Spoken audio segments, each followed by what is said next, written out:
Hi everyone and welcome back to our channel. My name is Chris Robertson, the Community Manager at Hospitality Academy, and today we'll be talking about everything you need to know about studying in Spain. Now, the visa process for most countries can be very intimidating. There's a lot of documents going around, very little information, and a lot of money at stake. So it's only natural to be intimidated about this process. Fortunately, today we'll be giving you an all-encompassing guide of how to do it for Spain. Luckily, through our 10 years of experience, we've been asked many of the questions that are on your mind, and we've given pretty full answers to all of them. So, without further ado, let's begin. So, first question, who needs a Spanish visa? This is a fairly important question, and it can be divided into two halves. Now, first half, if you're not part of the EU, you do need a Spanish student visa, and the majority of this video will be directed at you. However, if you are a EU citizen, you won't need a Spanish student visa specifically. However, you will need to register at the Foreign Office and get your NIE, which is essentially your tax number for your stay in Spain. Question 2, can I apply for this student visa in Spain?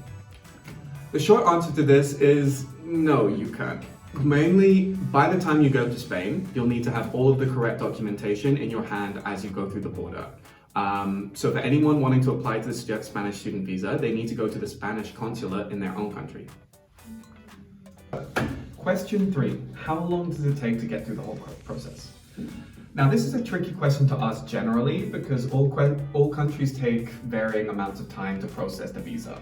However, we say as a rule of thumb, 2 to 3 months should be how long it takes. However, we also advise people to not apply more than 120 days before they want to use their visa. So this way, you'll have more than enough time to finish your process, but you also won't risk it being expired. So, question 4, can I work on a student visa in Spain? Now, this again is a tricky question.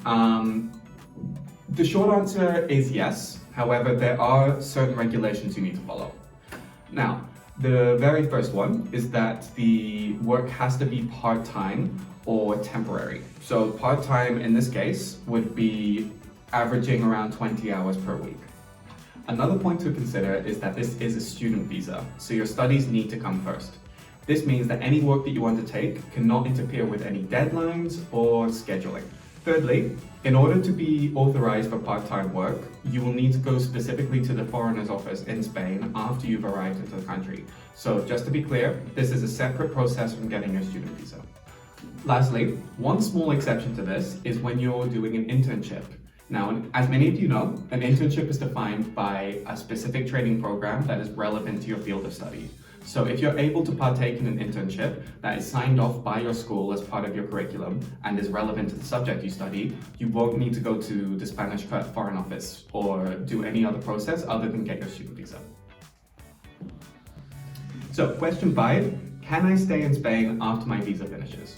Now for many of you, this may be the main objective, and you should know that the student visa's main purpose is for you to stay in Spain throughout your study program. This is what it's designed for. However, through the Spanish visa, there are numerous options that will allow you to stay in the country a little bit longer or even full-time. So some of these options can include partaking in another internship or another study program or even finding a full-time job. Now it's worth mentioning that us, Hospitality Academy, we can assist you with all of this. So if this is something that interests you, feel free to check the link in our bio and we'll be able to assist you further. So if you are interested in this, it's worth noting that Hospitality Academy can help you with all of this. So if you're wanting to find out more, make sure to check the link in the box below.